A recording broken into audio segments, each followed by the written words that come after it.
Dead by Daylight for years now has had a growing negative sentiment of bias and main character syndrome induced discourse regarding the balance of the game and the two roles that play it. This popular toxic war fought within the game, as well as on social media platforms and the forums, is commonly dubbed the us versus them mentality. A short-sighted mindset that one role of the gameplay, killer or survivor, is favored over the other within the balance and design of the game. There are multiple reasons for this tribal mentality.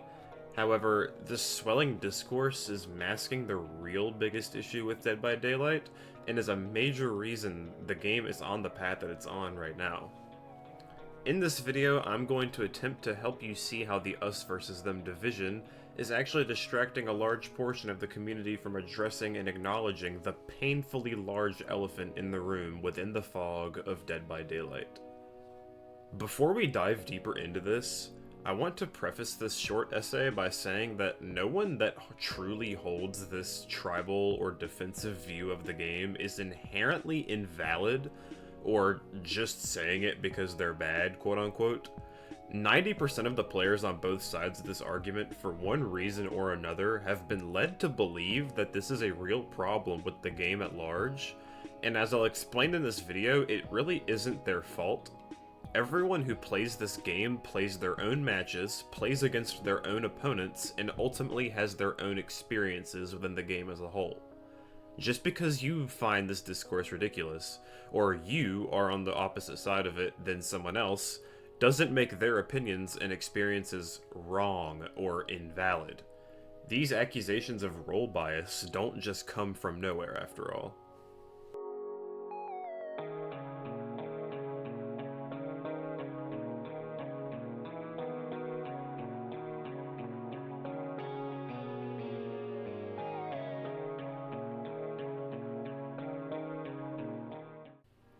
For starters, we need to analyze what this discourse looks like within a normal match of Dead by Daylight and talk about why these things happen in the first place.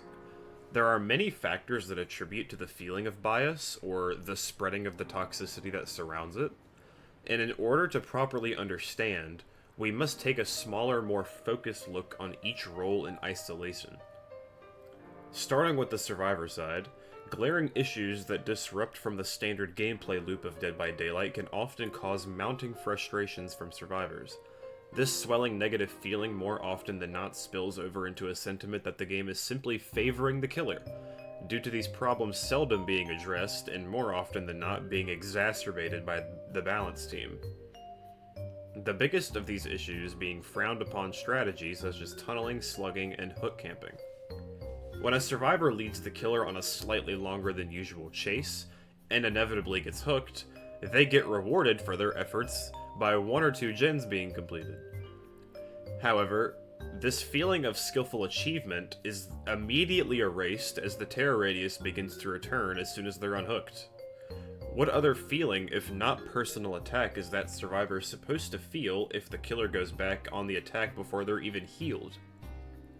How could a survivor not feel powerless and disrespected if the killer slugs all 4 members of their team and laughs as they all abandon the match one by one? And even outside of direct gameplay, when dealing with things like character balance, you can't blame the average survivor player for feeling like this game is killer-sided when they play against their 17th ghoul player of the night and their whole team dies with 4 generators remaining. All of these issues compound into a bitter taste being left in the survivor player base, and generally lead to certain select killers, such as the ghoul like I mentioned not too long ago, receiving negative stigma, as the people who play those killers for fun are met with toxic messages, survivors leaving their matches after only 1 or 2 hooks, and blatant invalidation when they attempt to voice their opinions on the state of the game. Even if you're an honest-to-goodness ghoul player who isn't toxic, doesn't tunnel, and just plays him because you like Tokyo Ghoul, you'll still experience this toxicity solely due to the killer-sided ghoul OP narrative. And of course, it's not just ghoul. It's not even all of the high-tier killers either. Skull Merchant, who is considered to be one of the worst killers in the entire game by some, received hate simply because at one point she was a very strong and not fun to play against killer. It was this very hate that caused her to be in the state that she's in right now, because even after they balanced her, the negative stigma continued because nobody wanted to let go of the overpowered Skull Merchant days, and the discourse around her continued to be spread until she was nerfed even farther and banished into obscurity. Ironically, survivors complaining about a character until they're nerfed also fuels the fire of survivor-favored narratives from the killer side, which just perpetuates the cycle of toxicity. Speaking of killers, they aren't free from having bad manners and toxicity, both in and out of the game, ruin their experience as well. Just like on the survivor end, this negative experience also leads to irrational behavior and misguided frustration as the killer as well. When a killer has just finished a rough match where 3 players escape, and then during the next match a survivor decides to teabag them after dropping a pallet, or they decide to spam a flashlight, the killer's stress and frustration from the last game is instigated even further, as what may be a silly act on the survivor's end, or a genuine tactic to get the killer's attention, now feels like a personal attack from the killer's perspective. They feel as if the survivor is going after them in particular and attempting to ruin their fun. This problem is only made worse against bully squads, as they're called, as the killer is forced to endure a full team of survivors all holding the match hostage, refusing to do generators and end the game as they constantly swarm the killer to blind or stun them over and over and over again. When a killer has 3 flashlights blinding them back to back to back simply because they wanted to play fair and hook someone after winning a chase, you can't blame them for calling the game survivor-sided. Killers are valid in feeling frustrated and neglected as a role when maps like the game come equipped with way too many pallets, which are more often than not connected to strong loops, or simply have no potential to be played around due to their placement. These scenarios are often what lead to calling survivor players skillless or accusing them of playing the easier role. They often overreact to things like the fog vials, which, while they were very annoying due to the infinite charges and bugs, only needed some small numbers changes to be balanced, which is why fog vials are utterly useless now.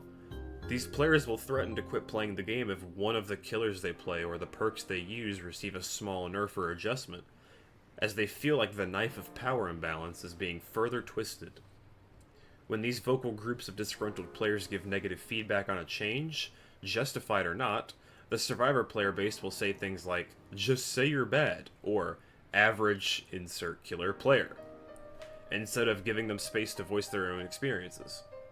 This feeling of repression from the game's balance, and from members of the community, often feed into the toxic behavior within the game, bringing about things like tunneling and hook camping, proving again that both sides of this argument keep dumping more gasoline on the fire, fighting a war no one's ever going to win.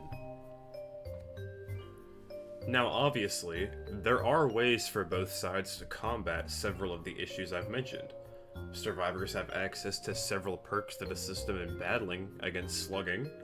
Waiting to unhook your teammates instead of going for them immediately can do a lot to prevent hook camping, as the killer will be forced to give up a lot of generator progress to do so. On the killer side, running Lightborn or Forced Hesitation can do a lot against bully squads, and plenty of killers have ways to combat pallet density as well. However, none of these solutions are perfect, and don't even cover many of the other issues both roles face, such as balance changes or neglect with killer design, or other issues like tunneling. The whole thing seems hopeless. One side's frustration provokes the other, causing them to boil with anger as well, and it keeps going back and forth. So that must mean that it's no one's fault, right? Well, dear viewers, that could not be farther from the truth.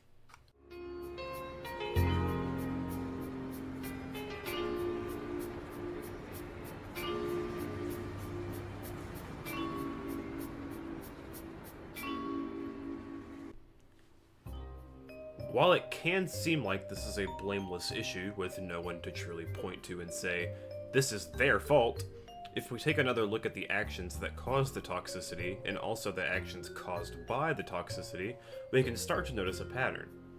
Tunneling with little counterplay, being unable to fully combat survivors who refuse to end the match, overpowered killers, bad map design, and poor balance. All of these things share a glaring common denominator: behavior, and the development team currently working on Dead by Daylight. This dev team has constantly and almost unapologetically failed both player bases of this game. Both the killer community and the survivor community are constantly having their time completely disrespected by the development team of this game. With constant bad balance decisions that have no business being considered, terrible reworks for killers who are now worse than they were before, and new killers being overbuffed to a laughable extent, it's quite obvious that this is not an us versus them issue. It's an us versus behavior issue. While this could be pretty obvious to some, this is a discussion that not enough people are having at the moment. So many players are getting so wrapped up in this never-ending civil war of opinions that they won't stop to think about where the root of the problem is really coming from. For example, the most recent PTB introduced the anti-tunnel and anti-slug balance changes. These new systems that were placed into testing servers aimed to discourage killers from tunneling and slugging. Two very real problems survivors faced. However, the measures put in place were overbearing and restrictive, punishing killers for hooking the same person twice in a row, making survivors completely invulnerable and impossible to track for 60 seconds when they're unhooked, and even going as far as to disable generator aggression if the survivor you hooked last is killed or sacrificed, made killers feel like they were simply facilitating the survivor experience rather than enjoying their own, or even having their own experience altogether. All killers were forced to play the exact same way or face the wrath of restrictive debuffs, and almost no one on the killer community was a fan of that. Complaints from killer players were completely justified and held great merit, as this test build encouraged bad gameplay from the survivors and gave killers no way to punish survivors for those mistakes in the first place. It just overall was not a good change for the game. Yet, despite the genuine and overbearing flaws of this test server, toxic survivor players were jumping at the gun to defend these changes. To them, these changes were perfectly reasonable as long as the killer didn't tunnel, and anyone complaining was self-reporting for being a bad player. Before the PTB was even finished, behavior was already forced to backtrack on the entire idea due to the mounting criticism, which of course then caused the same group of survivors to leap to Reddit and call this game killer-sided for listening to the whining quote-unquote killer players, and once again neglecting survivors. On the same day, loads of killer players were happy to thank behavior for reverting the horrible changes and listening to community feedback, both parties completely neglecting the fact that these changes should have never made it to any build of the game in the condition they were in. These changes were so glaringly tone-deaf and clearly not thought through at all in terms of how they would affect killers on a character-by-character basis that someone within the balance team should have said, "Hey guys, this isn't really gonna work." It's decisions like these that push the narrative that the developers don't even play this game, and just make changes without considering the consequences they'll have, using the flimsy excuse that this is just a test server, so we're just testing the idea, to defend just how horrible the idea was in the first place, which completely undermines the genuine voice the community at large carries. The entire situation within the 9.2.0 PTB exacerbated both sides of the us versus them argument with a single patch, and behavior took almost no accountability for the entire thing. Their constant mishandling of this game is the direct cause of the discourse, with their balancing and design methods being so volatile and consistently inconsistent that neither side can really tell who this game is even for. The toxicity their decisions have sparked have completely masked their incompetence and will continue to unless more people stop the fighting and realize who the one we really should be frustrated with is.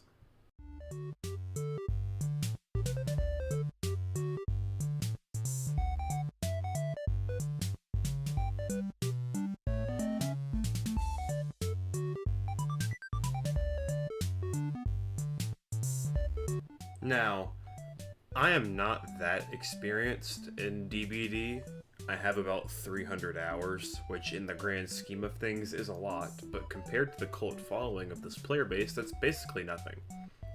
There are people with thousands, even tens of thousands of hours on this game, and they know way more about it than I do, so why does any of what I think matter? Well, if you need credentials, I can tell you a story. For years now, I've played this little hero shooter called Overwatch. I even have a really crappy video about it on this channel. When the sequel came out, Overwatch 2, the developers made a controversial decision to remove a player from each team and make the game 5v5 instead of the previous 6v6. This game was split into roles, kind of like how Dead by Daylight is, except in Overwatch, each team had 2 tanks, 2 damage characters, and 2 supports. When the format changed, one of these tank players was removed from the game under the guise of reducing matchmaking wait times, since tanks were commonly the hardest role to find players for. This decision was very short-sighted and was met with a lot of negative criticism. The way Behavior balances this game reminds me a lot of that situation. Blizzard, the developers, were faced with a problem: queue times. Their attempt at solving it sounded like an alright idea at face value, but failed to really think about how it affected the game's health in the long term, and made no attempt to acknowledge why there was a queue problem in the first place.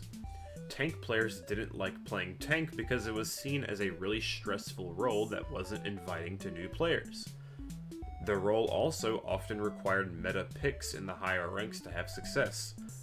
Those were the reasons why there weren't enough tank players to find full matches.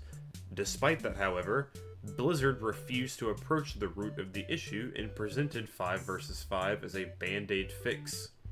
Behavior are also offenders of this flimsy development mindset, throwing band-aid on top of band-aid, and never once addressing the real root of the game's major problems. Instead of considering the reasons why killer players tunnel, for example, Behavior decided to dish out game-wide nerfs to the entire role under the guise of anti-tunnel. To make it even worse, due to the us versus them division, the many who play the survivor role were wholeheartedly ready to accept this oppressive system with open arms, seeing it as a way to stick it to the evil killer players. All that to say, I've seen this before. I know the exact situation we're in right now, and I know it doesn't lead anywhere good. That's not to say there isn't hope, though, and the last couple months Overwatch has been on a bit of a comeback. The game is slowly getting better and better, and is currently in the best state I've seen it in quite a long time. Dead by Daylight can do the same thing. It just needs some work from us as the community, and a lot of work from Behavior. The dev team isn't going to guide this game in the right direction, however, if we don't do our part first. If we don't stop fighting with each other and start confronting the real problem, Behavior is never going to seek to fix it. I hope you enjoyed that short video essay from me. I used to do these a lot for Call of Duty Zombies, and a lot of those videos are still on my channel if you are interested. If you enjoyed it, please make sure to leave a like and maybe subscribe if you're feeling extra generous so that maybe one day I can afford a better laptop. In the description of my last few videos, I used to say subscribe so I can afford a better mic, but I have a better mic now. In case you didn't realize, I'm using a better mic now. I think it sounds a lot better. I hope you do too. Let me know what you think in the comments. But anyway, yeah, that's gonna be it for me. Thank you for watching.